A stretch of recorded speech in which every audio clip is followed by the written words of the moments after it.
અને હવે આગળ વાત કરી સાબરકાંઠા જિલ્લાની, જ્યાં જળબંબાકારની સ્થિતિ જોવા મળી રહી છે। ભારે વરસાદને કારણે ઠેર ઠેર પાણી ભરાયેલા છે।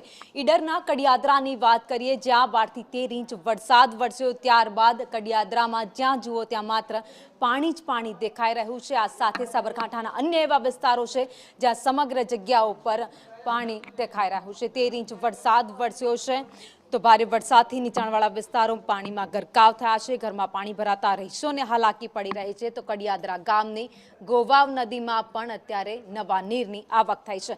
વધુ અપડેટ લઈએ હિતેશ રાવલ પાસેથી। જી હિતેશ।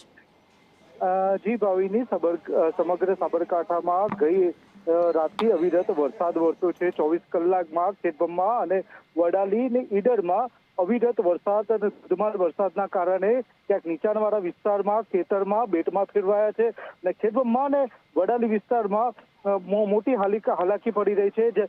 અને સાથોસાથ જે ગૌવાવ નદીમાં નવા નીરની આવક થતા ડ્રોનના વિડીયો પણ વાયરલ થયા છે।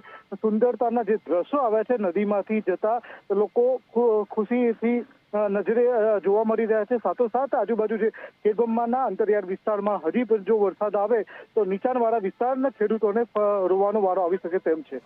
જી ભાવિની, આભાર માહિતી માટે।